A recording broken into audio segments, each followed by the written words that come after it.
예, 예. 이준석 이제 후보라고 뭐 해야 될 것 같습니다. 등록하셨죠? 예, 오늘 아침에 선관위에 가서 과천에서 등록하고 왔습니다. 1호신 거죠? 지금 대선 후보들 중에서. 제 앞에 없던 것 같아요. 네, 그런데 뭐 다른 분이 일찍 와서 했는지는 모르겠지만은 예. 언론엔 그렇게 나고 있습니다. 그렇군요.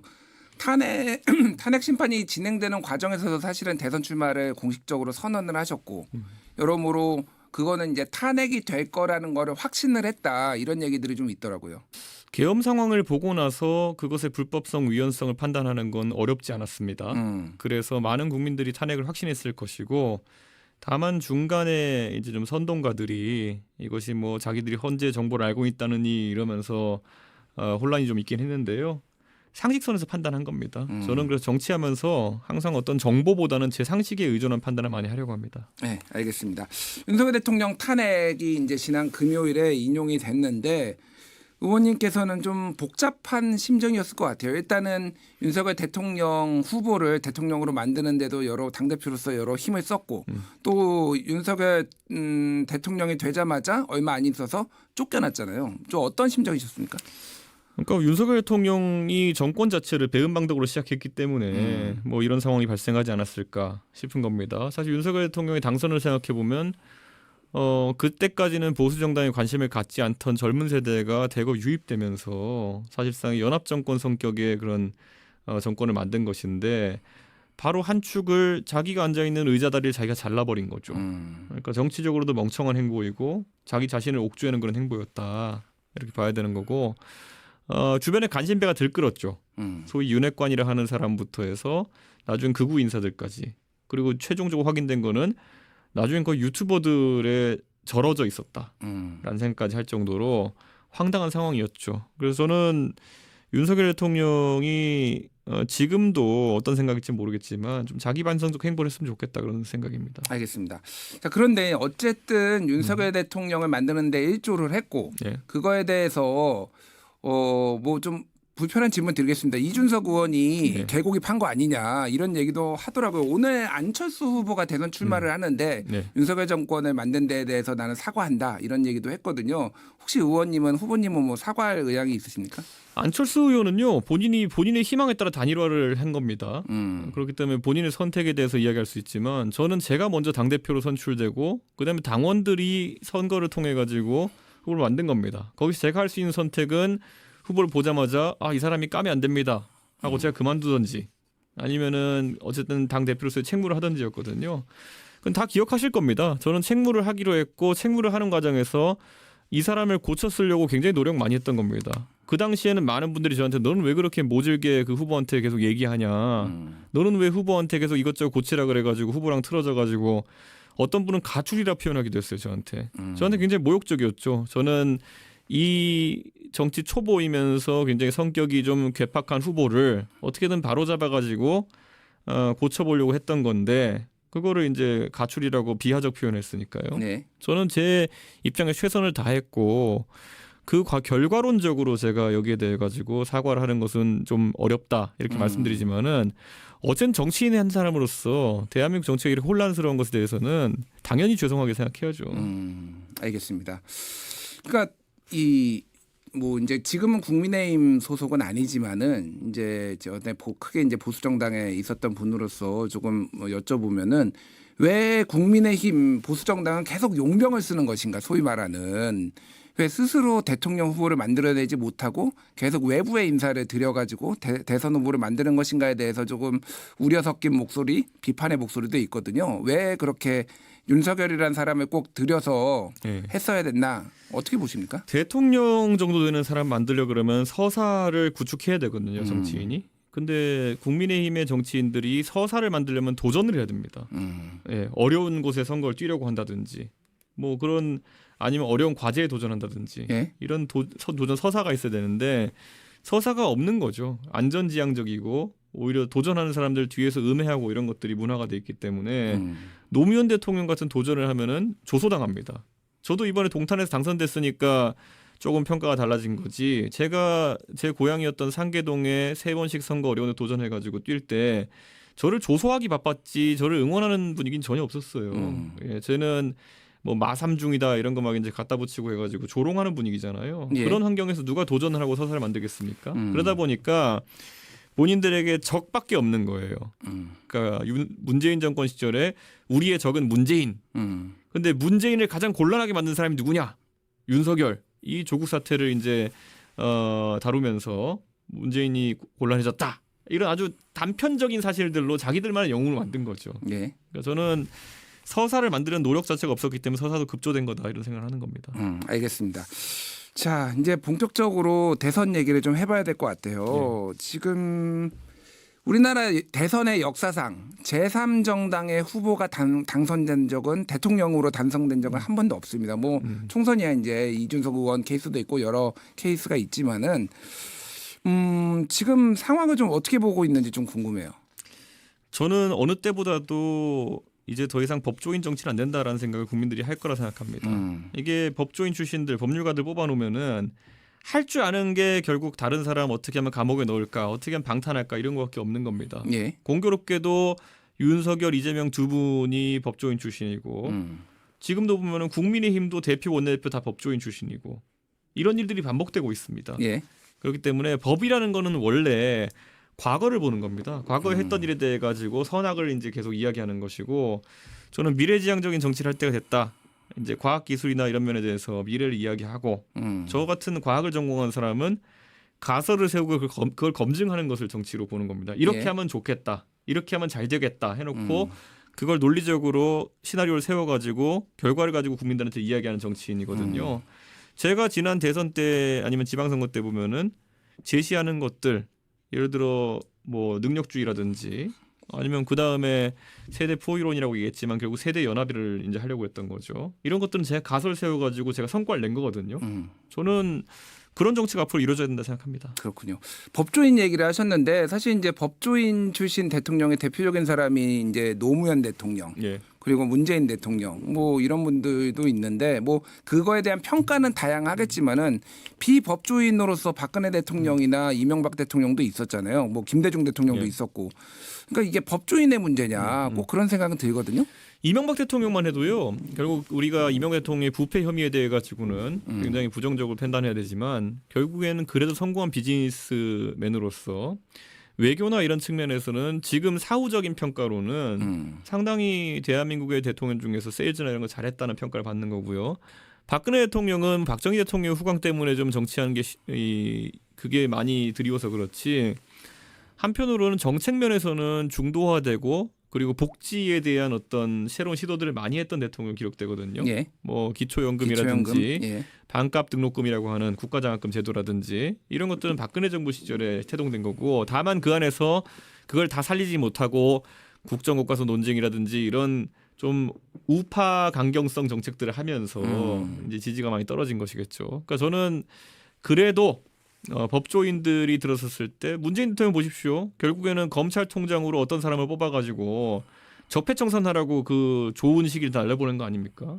그리고 그 검찰총장은 자기 수하로 또 그런 거 잘 수행하는 한모 씨 검사를 두고 결국에는 보복으로 다 보낸 거 아닙니까? 세월을. 그러니까 저는 그런 게 상당히 아쉽습니다. 노무현 대통령도 방금 언급하지만은 검찰과의 관계가 불편했던 것도 우리가 기억할 텐데요. 그건 노무현 대통령의 귀책 사유는 아니겠지만은 예. 한편으로는 법조에서 너무 많은 진력을 쏟았다. 처음에 강금실 법무부 장관을 임명한다든지 네. 이런 것들은 법조 개혁에 대한 노무현 대통령의 의지가 관철된 것이었거든요. 근데 그게 대한민국의 다는 아니거든요. 그러니까 저는 노무현 대통령께서도 시야가 초기에 그런 법조 권력과의 싸움 쪽으로 갔던 것이 안타깝다. 좀 그런 생각을 합니다. 알겠습니다.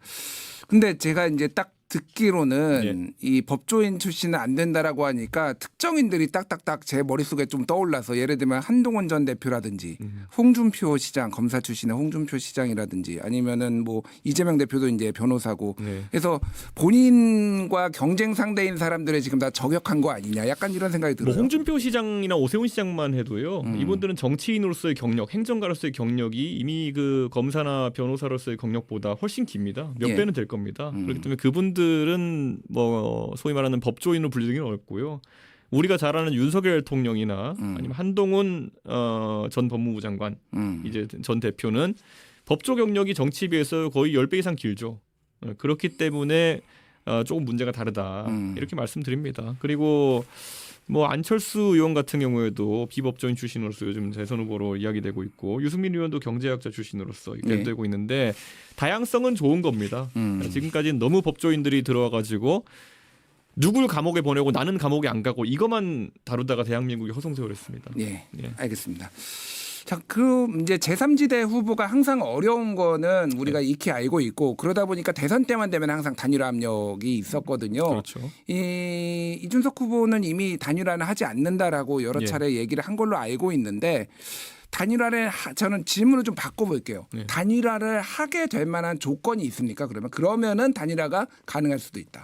없습니다. 없어요. 그러니까 이게 그 흔히들 이준석이 왜 기성 정치권에서 뭐 싸가지 없다 이런 소리를 하느냐 이렇게 얘기하면요. 그들이 얘기하는 대세론적 그런 도식을 안 따라서 그래요. 예. 예. 제가 뭐 저한테 막 당에서 내쫓으려고 이렇게 국민의힘에서 했을 때 네가 조금만 참으면은 뭐 이렇게 해서 뭐 기회가 오지 않겠냐 이런 가스라이팅 저는 안 믿거든요. 예. 대부분 그런 가스라이팅 믿으면 나중에 그냥 정치 그만두게 되는 케이스가 많아요. 왜냐? 저한테 이 무자비한 자들이 무지막지한 자들이 성상납이라는 허위 사실로 걸어버렸잖아요. 예. 그렇기 때문에 이거에서 제가 가만히 있으면은 너 문제 있는 거 아니야 이렇게 하는 여론이 퍼질 것이고 저는 거기에 강하게 대처할 수밖에 없었던 것이고 저는 꿀릴 게 없으니까 강하게 대처했던 것이죠. 그러니까 그런 조언해 주는 척하면서 말도 안 되는 소리 하는 경우 많은데 지금 그 단일화 같은 경우에도요. 생각해 보시면은 제가 그냥 관성대로 뭐 그냥 가스라이팅 하는 거. 야, 네가 뭐 보수 정치인 하려 그러면은 뭐 배신자론에 안 들어가려면은 뭐 이렇게 해서 뭐 이렇게 해야 된다. 뭐 나중에 너 보수에 심상정 되는 거 아니냐. 뭐 별의별 얘기 다 해요. 예. 그건 그들이 살아온 세상에서의 그들의 이야기고요. 저는 그런 거 믿지 않습니다. 그러니까 예를 들면 제가 조금 더 구체적으로 안 하신다고 하니까 알겠는데 예를 들면 이렇게 한번 해볼게요. 예전에 노무현 정몽준 단일화 같은 경우에도 여러 가지 세부적인 룰 가지고 했지만은 결국은 여론조사로 누가 높게 나오느냐로 했잖아요. 이거를 그러니까 제3지대 너희가 후보를 접어라가 아니라 뭐 예를 들면은 뭐 국민의힘의 뭐 오세훈 시장 뭐 이런 분들이 다 후보가 됐다. 이거 아주 가정입니다. 그래서 동등한 자격으로 여론조사로 한번 단일화 해보자. 이렇게 제안이 와도 안 하실 건가요? 저는요 동탄 선거 때도 저한테 그런 제안을 한 사람들이 많았죠. 근데 저는 하면은 진다는 확신이 있었어요. 네. 그렇게 왜냐하면 대한민국의 그 평론가나 아니면 언론인들이 보수와 진보로 나눠져 있다라는 그런 상투적인 이야기를 하지만은 사실은 저는 미래냐 과거냐로도 나뉘어 있다는 생각을 합니다. 예. 아까 제가 법조냐 아니면 나머지 이제 미래냐 이런 얘기를 한 것도 있는 것처럼 대한민국 국민들이 그렇게 간단하게 보수 뭉친다, 진보 뭉친다 이런 식으로 생각하지 않습니다. 이 선거를 통해서 대한민국이 적어도 어제보다 나은 내일이 될 것이냐라는 걸 기대하는 거지. 예. 뭐 합치면 이긴다 이런 이야기는 예전에 황교안 대표가 2020년에 무조건 뭉치면 이긴다 그래서 미래통합당 시도를 해가지고 그때 180석으로 깨지면서 103석이었죠 미래통합당 그러니까 의석수는. 상대당이 예. 180석 민주당이, 되면서 그렇게 그냥 다 부인된 이론이거든요. 저는 합치면 이긴다 이런 거는 보수가 옛날에 한 1990년대쯤에 할 수 예. 있던 얘기고 그게 3당 합당의 이론적 근거가 되는 거지. 지금은 전혀 아닙니다. 그런 게. 그렇군요. 알겠습니다. 그러면은 이제 우리나라에는 결선 투표제가 있는 게 아니니까 네. 이준석 후보가 이기기 어렵지 않냐, 대선에서 당선되기 어렵지 않냐라는 게 중론이기는 해요. 네. 어떤 승리할 비책을 좀 가지고 계시니 궁금해요. 비책은 방송에서 털어놓으면 안 되는 거고. 예. 근데 이준석에 대해서 사람들이 많은 예상을 하지만 또 끝까지 맞는 경우도 거의 없습니다. 예. 사실 작년 지금이 벌써 한 4월 8일인가요? 작년으로 돌아가 보면은 선거 총선 이틀 전인가 그랬을 텐데요. 그때 전부 다 이준석 끝났다라고 이제 방송에 노래 부르고 있었죠. 예, 그런 상황이었고 이준석 뭐 당 대표 쫓겨나면은 저 사람 이제 정계 은퇴하는구나 이런 얘기하는 사람도 많았고. 네. 제가 이걸 그래서 제가 이렇게 얘기하는 이유는요. 저는 정치를 진정성 있게 하면 항상 그 결과는 따라온다는 생각을 했습니다. 대선을 앞두고도 오늘 제가 밤 늦게 이제 새벽 1시에 이제 대구로 내려가서 이제 인사하는 일정을 할 거거든요. 예. 새벽 5시부터 진정성으로 승부하는 것이 유일한 답이다. 그리고 그 안에 세부적인 기술이나 이런 것들은 대한민국에서 누구보다 제가 잘할 자신 있다 이렇게 말씀드립니다. 알겠습니다. 좀 정치 현안이긴 하지만은 또 네. 대선하고 관련된 거 가지고 여쭤볼게요. 지금 우원식 국회의장이 개헌을 네. 하자. 그래서 대선 이번 투표 때 같이 개헌 투표도 하자 이런 제안을 했고 그런데 이제 국민의힘 쪽에서는 환영을 했고 민주당의 이재명 대표는 내란 종식이 우선이다 이런 얘기를 해서 조금 거리를 두는 상황이에요. 이준석 의원은 좀 어떤 개헌에 대해서 어떤 생각을 가지고 있는지 뭐 이제 어떤 정치 이 권력 구조 개편, 뭐 4년 중임제도 있고 뭐 여러 가지가 있을 수 있고 뭐 결선 투표제라든지 그 외에 여러 가지가 있는데 어떤 생각을 가지고 저는 계십니까? 개헌을 이렇게 너무 날 잡아 해야 된다는 분위기 또는 이렇게 빅 이벤트로 만들 필요 없다 생각합니다.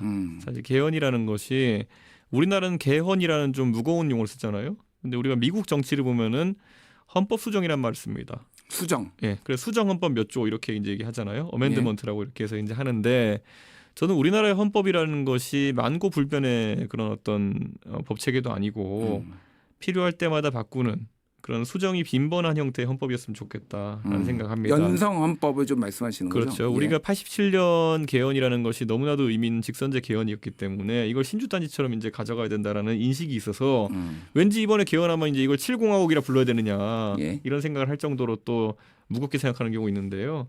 저는 개헌 수요가 생길 때마다 국회가 합의를 통해 가지고 이런 것들을 통과시키는 것이 중요하다. 그래서 저는 이번에 오히려 이 너무 큰 개헌이라는 무게를 예. 60일도 안 되는 시간에 처리하려고 하면은 날림성 무거운 개헌이 될 수 있다.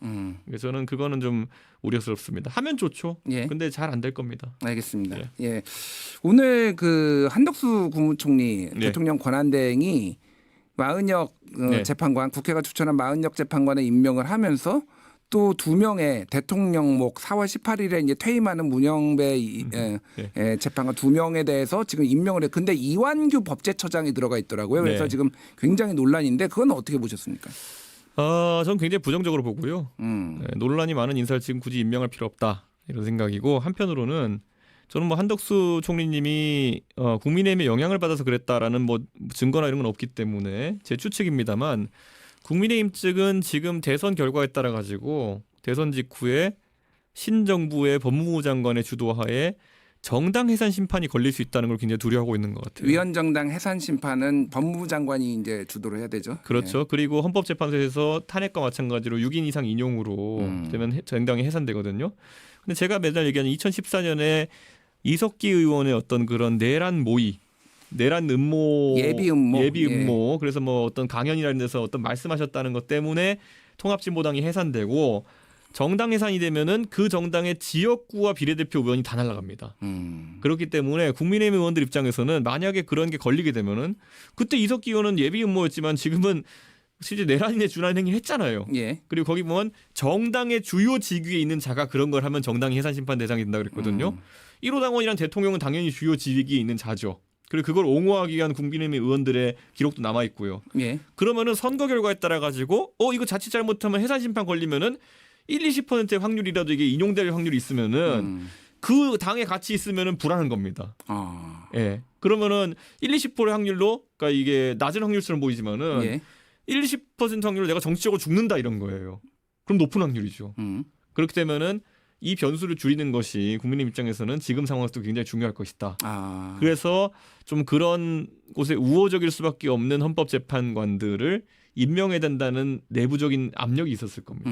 근데 이완규 법제처장은 지금 내란 가담 혐의로 경찰에서 지금 조사받고 피의자 신분이거든요. 이게 그래서 이게 좀 적절하냐 또 대통령 권한대행이 임명할 권한조차 없다. 현상 유지만 해야 된다. 이런 얘기가 좀 법조인 다수설이라서. 자, 우리가 이종섭 호주 대사를 임명할 때 예.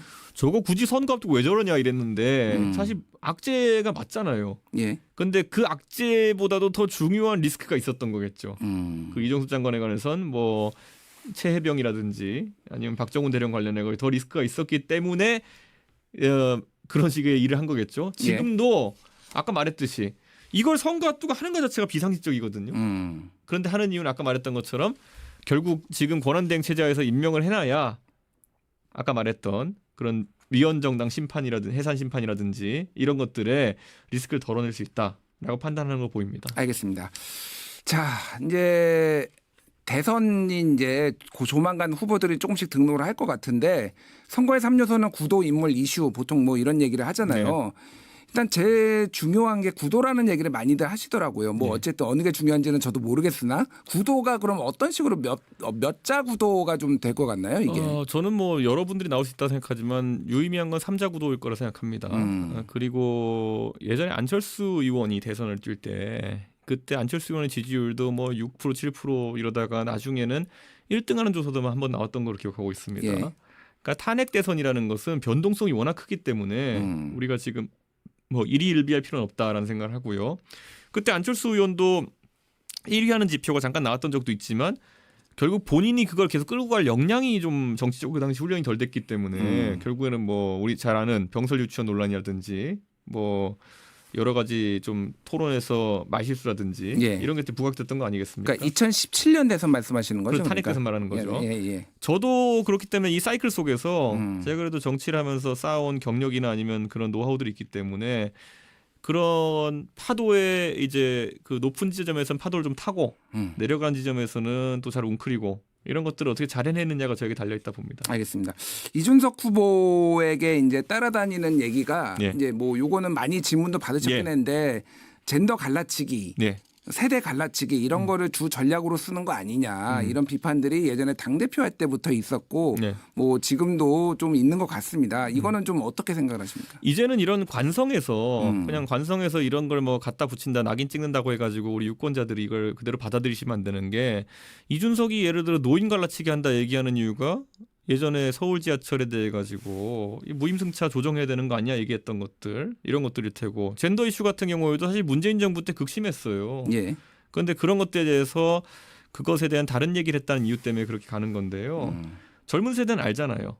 젊은 세대는 지금 그 젠더 갈등이라는 것이 오히려 2017년 18년 때 극대화됐던 것이고 거기에 대해 이준석이 하는 말이 이렇다 하니까 거기에 대해서 이제 다른 여론이 생기는 거잖아요. 전장현 문제 같은 경우에도 처음엔 장애인 혐오니 뭐 이랬는데 그게 아니라 전장현이 과도한 요구를 하고 있고 저거는 문명적인 방법이 아니다는 제 지적이 옳았다는 것이 이제 드러나고 있는 거거든요. 저는 이런 프레임 씌우기나 이런 것들에 대해서 의연하게 대처합니다. 왜냐하면 그렇게 하지 않고는 대한민국의 문제들이 해결이 안 되고요. 네. 저는 그 성과가 조금씩 나오고 있다. 이런 생각합니다. 전장현도 예전만큼 그렇게 무조건 장애인이 선자다라는 프레임에서 시위나 이런 걸 하지 않거든요. 예. 그리고 젠더 이슈 같은 경우에도 옛날에는 정치권에서 무조건 한쪽 성별에 유리한 방향으로 다루다가 예. 이제는 그러지 않는 것처럼 저는 제가 그런 사회 진보를 이끌 책무가 정치인으로 수 있다 생각합니다. 알겠습니다. 어제 오늘 좀 중요한 몇 개 이준석 후보한테는 중요한 게 나왔는데 하나는 네. 허은하 전 대표의 가처분 신청이 지금 기각됐다. 두 번째인 네. 거고 또 하나는 경찰에서 이준석의 하버드 성적표가 위조되지 않았다라는 걸 확인해 준 게 또 있더라고요. 예, 사실 예. 그 제 하버드 성적표 위조건 같은 경우는 제가 성적표도 다 공개하고 학생증도 공개하고 뭐 졸업증명도 다 공개하고 있는데요.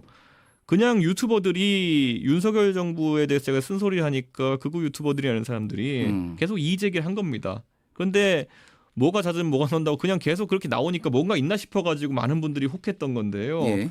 이미 무혐의 다 나오고 그리고 이것 다 해결된 거고 성상납 이런 것도 이미 무혐의 나온 지 오래됐거든요. 예. 그런데 아직도 저한테 뭐 성상납 어떻게 했냐 빨리 수사해라 이러고 있는 분들이 있거든요. 그러니까 이게 대한민국 기득권 정치가 젊은 사람 하나 묻으려고 이런 것들을 갖다 쏟아붓고 이런 게 하나의 문화가 돼버렸는데 예. 저는 이제는 좀 이런 흑색 선전에 너무 많은 시간을 정치인 낭비하지 않아도 되는 그런 세상이 됐으면 좋겠습니다. 그리고 허은하 대표의 건에 관해 가지고는 이제 법적으로 본인이 하실 만한 거 다 하셨으면은 받아들이는 것 같은데 뭐 참 안타깝습니다. 예. 왜냐하면 이 문제는 애초에 개혁신당의 당원들이 이렇게 판단했던 거고 이미 그때 종결이 난 것인데 어떻게든 이슈화를 계속 하려는 움직임이 있었던 것 같은데 다 종결됐으니까 개혁신당은 지금 일치 단결해서 대선 준비하고 있습니다. 허은하 대표하고의 갈등이 뭐가 됐든 그게 이 대선 대권 행보에 좋지는 않다 이런 얘기도 있더라고요. 좀 허은하 대표랑 화해를 하고 대선 캠프에서 같이 일을 한다든지 뭐 이런 생각 없으신가요? 애초에 저는 허은하 대표에 대해 가지고 뭐 허은하 대표를 어떻게 하겠다는 얘기를 지금 한 적이 없기 때문에 예. 허은하 대표가 저에 대해서 험한 말들 요즘 하고 다니시는 건 알지만은 그 이유를 저는 알지 못합니다. 그렇기 때문에 그거는 제가 풀 사항이 아닌 것 같습니다. 예. 허은하 대표가 마음을 바꿔야 된다. 무슨 생각인지 모르겠습니다. 저는 예. 제가 뭐 예를 들어 허은하 대표를 나가라고 한 것도 아니고 저는 당직자들과 오해가 있는 것 같으니 결자 해제란 말밖에 한 게 없거든요. 근데 거기서 이제 본인이 왜 돌발 행동들을 했는지는 모르겠지만은 저는 언제든지 대선을 승리를 위해 가지고 힘을 합친다면은 거기에 응할 자신이 있습니다. 예. 자, 이거는 마지막으로 오늘 이제 인터뷰 앞으로 하실 분들한테도 다 공통 질문인데요. 이준석에게 대한민국이란 무엇인가 그리고 이준석에게 리더란 무엇인가 뭐 합쳐서 말씀하셔도 되고요. 예. 제가 85년생인데요. 저희 세대가 아마 선진국으로 바뀌어가는 대한민국 속에서 이제 살아왔던 그런 세대일 겁니다. 그럼 그 세대가 바라는 대한민국의 상이라는 것이 기성세대와는 좀 다를지도 모르겠습니다. 기성세대의 그런 역할과 영광은 존중하면서도 이제 새로운 대한민국을 만들겠다는 의지가 있고 그 대한민국이 국제사회에서도 빛나길 바라는 게 이준석의 대한민국의 의미고요.